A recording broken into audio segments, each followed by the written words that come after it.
Finding God. What if a pill could help you find God faster? Well, a controversial medical study claims an illegal hallucinogenic drug could do just that. But it's setting off a controversy in the medical community. Joining us to explain a little bit more about this study is Dr. James E. Smith, professor and chairman of the Physiology and Pharmacology Department at Wake Forest University Baptist Medical Center. Welcome, doctor. Good morning. Well, how is this different than when I was growing up and hearing about Timothy Leary giving LSD and other hallucinogenics?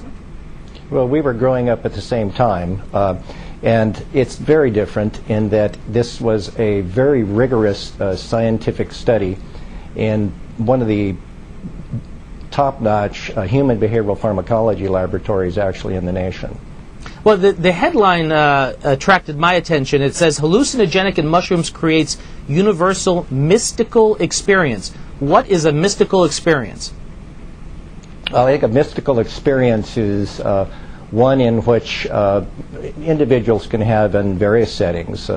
They can be highly religious circumstances, but generally it's a circumstance where one feels that one is really communing with something more than themselves.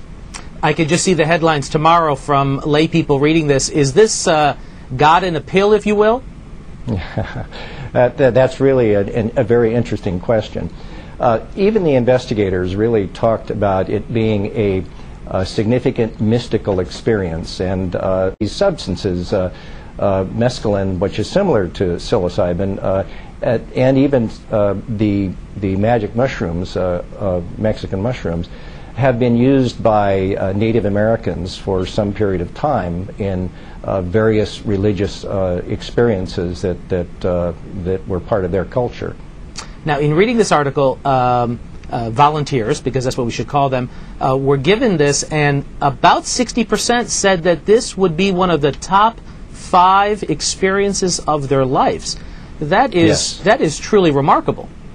It is very remarkable. Very remarkable. Is there an area where you can see this being abused, or people reading this article and saying, well, I want to have a top 5 experience and buy some magic mushrooms? That is really always an issue when you find, or when you're working with substances that have effects upon the central nervous system. And in this case, obviously, there's those individuals that would want to do exploration of oneself rather than scientific experimentation. It's clear that what this is, it's the beginning of a very significant scientific investigation of the actions of psychedelics, something that has never been so rigorously performed.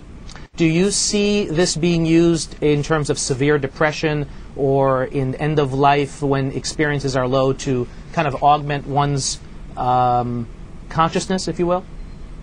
Yes, I think that that's actually one of the first areas that the group from Johns Hopkins wants to actually look at. They want to look at severely depressed individuals, terminal cancer patients, for example, where some type of mystical experience, at least experienced by I believe it was like 70% of the individuals that they tested, in individuals that are terminally ill. And also we should make it clear that the volunteers did have some effects such as paranoia and anxiety. Can you get into that a little bit? Yes, actually, during the psilocybin episode, individuals reported kind of a semi-fear, panic, anxiety. So yes, and if we look back in the lessons that you and I are aware of from the 60s, with LSD, for example, there were circumstances where people were using LSD in a fairly frequent basis, and they might have wonderful experiences and then all of a sudden have a horrible experience, a horrible panic type of circumstance. It's clear that a substance like this can be very dangerous. Anything that distorts the way you're seeing the world can result in panic, and you may engage in activities that may be self-destructive and without even being aware that you're doing it. I was going to say these compounds We don't know a great deal about the science behind that, and I really believe that this study is the first step in that direction. Great. Dr. Smith, thank you for joining us. We hope to see you again when these studies continue. Yo.